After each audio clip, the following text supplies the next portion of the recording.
Hello Year 8. Welcome to this week's history lesson. This week we're going to study medieval knights. We're going to look at the role of medieval knights, how a man could become a knight, and how coats of arms were used in medieval times.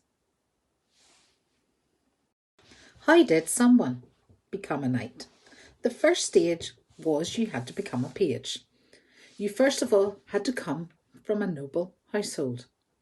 At the age of 7, you would leave home and go and become a page boy in the house of another noble family. During this time, the page would be educated. What subjects and what skills do you think he would have learnt? Stage 2 was becoming a squire. At the age of 14, you would become a squire. Your ordinary lessons would end, and you would spend your time training to be a good knight. This involved learning to use weapons, to ride a horse well, and to become fit. You would also learn to wrestle, hunt, swim, and you would play fighting games with other squires. Stage 3, becoming a knight. At the age of 21, the squire would go through a special ceremony to become a knight. First, he must bath to wash away all his sins. Then he gets dressed in a white tunic to show he is pure. The red robe means he is ready to be wounded in God's service. The squire goes 24 hours without food.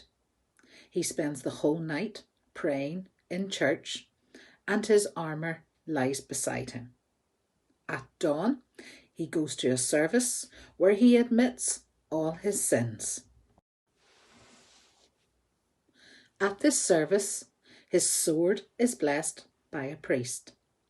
He promises to be loyal and brave and to protect the poor and the weak. The king strikes the knight with the flat of his sword.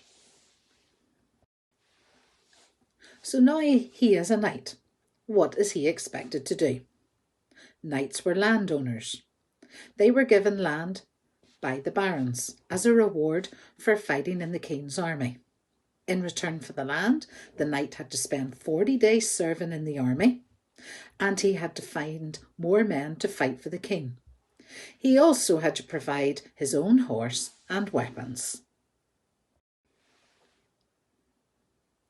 In the feudal system, it was the job of the knight to be lord of the village. The knight lived in the manor house and allowed peasants to work the land for food. They also protected them from attack. In return, the peasants worked for the knight. The knights had to live by the code of chivalry. They had to protect the weak, fight the wrong, seek justice, be loyal to friends, be fair to all people, be true, gentle, faithful and brave, be generous, honest and respect all women, dare to do right, live for God and love his church. Along with this video, we also attached a worksheet on becoming a knight. You can see it opposite. We'd like you to write on the sheet or copy it out into your notebook. Make sure you have the title and a date at the top of the page. Coats of arms date back to the early medieval period. In the 12th century, helmets and other armour were making it very hard to tell the difference between friends and enemies. To help stop this, each knight and soldier had to paint something personal on their shield.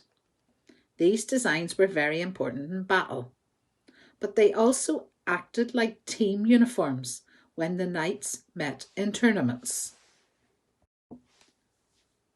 It became fashionable to have a coat of arms. People hired artists to design them. The designs were put on a lot of items in the homes, like tunics, saddles and blankets. They were even put on rings and stamps.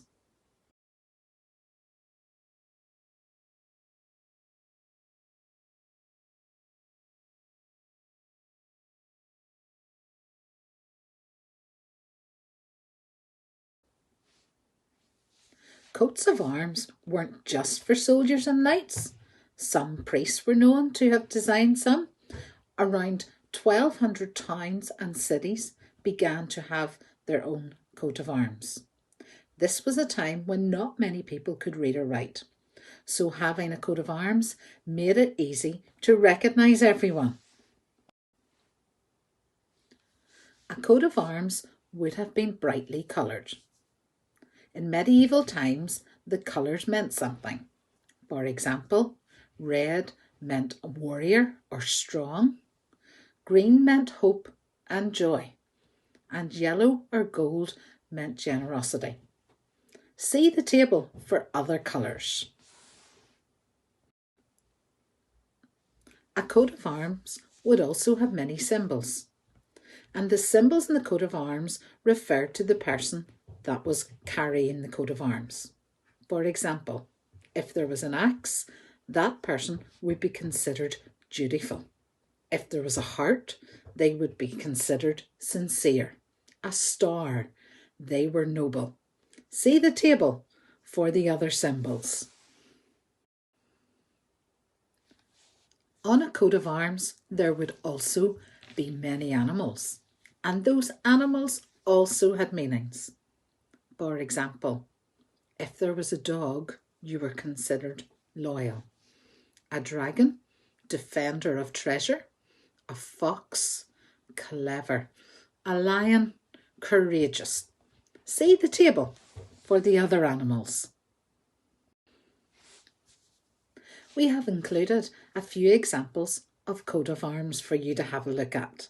Look at the colours, the symbols, and the animals that are in these coats of arms.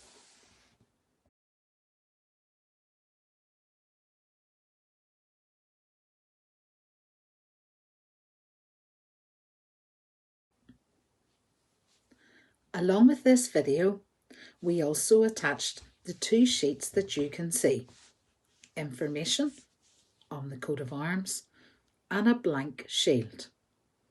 We'd like you to use the information and everything you've heard in this video to create and design your own coat of arms. We'd like you to put your surname on your coat of arms. We'd also like you to design your shield with symbols, animals and colour. But remember, the colours and images chosen by a knight reflected the qualities and the characteristics they wanted to have. We hope you enjoyed this task. We'd like you to take a photograph of your worksheet on how to become a knight and your completed shield and upload them for us to have a look at. Look after yourselves, take care, and hope to see you soon. Bye. We hope you liked this video from Newbridge History. If you would like to see more from us, subscribe to our channel. Don't forget to hit the bell button to be notified when we post new videos. Thanks for watching, and we'll see you all very soon.